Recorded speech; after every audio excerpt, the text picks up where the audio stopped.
Pemirsa, dalam upaya mewujudkan harmonisasi kewenangan pusat dan daerah melalui evaluasi implementasi Undang-Undang 23 tahun 2014 tentang penyelenggaraan pemerintah daerah, Kementerian Koordinator Bidang Polkam bersama Kementerian Dalam Negeri RI menggelar rapat koordinasi dan sinkronisasi dalam rangka harmonisasi kewenangan pusat dan daerah.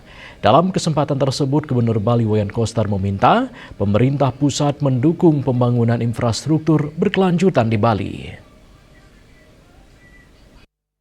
Pemerintahan daerah otonom.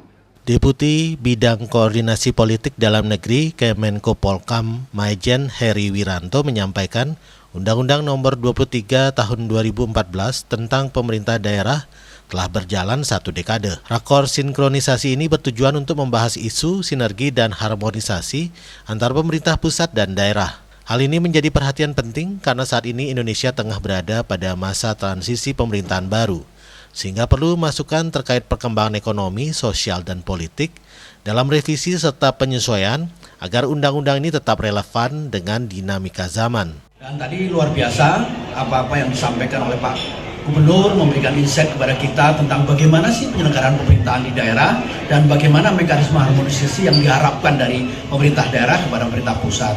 Di sisi lain tadi juga ada banyak arahan yang dari Pak Dirjen Otonomi Daerah yang juga memberikan gambaran kepada kita bahwa basis dalam rangka menyusun rancangan kegiatan apapun di daerah adalah melalui database. Ini yang penting. Dan tentu ke depan memang kita sudah mulai mempertimbangkan untuk menyusun rancangan revisi Undang-Undang Nomor 23 Tahun 2014 tentang pemerintahan daerah. Dalam kesempatan tersebut, Gubernur Bali Wayan Koster menyampaikan bahwa Bali menyumbangkan sekitar 107 triliun rupiah devisa sektor pariwisata ke pusat. Sedangkan alokasi anggaran pembangunan infrastruktur dan moda transportasi untuk Bali belum memadai. Untuk itu, Gubernur Koster meminta dukungan untuk pembangunan infrastruktur berkelanjutan di Bali.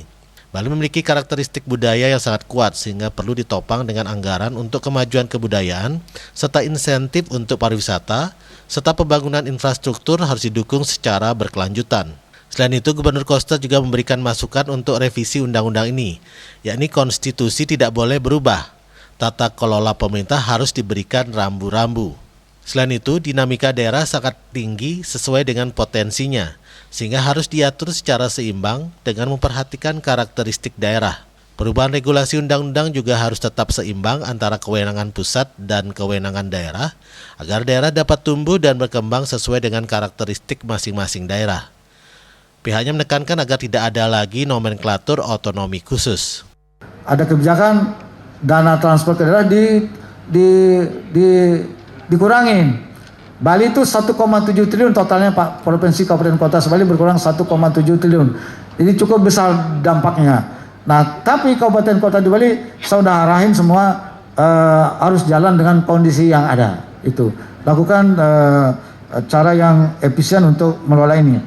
Nah, ini yang perlu menjadi perhatian Pak. Sehingga dengan demikian daerah itu bisa mekar dia, bisa di-empowerment dia dengan regulasi yang ada serta disesuaikan dengan potensi yang dimiliki. Misalnya Bali Pak, Bali ini dia karakteristik budayanya sangat kuat, perlu ditopang dengan anggaran untuk pemajuan kebudayaan. Kemudian pariwisatanya harus ada insentif dia.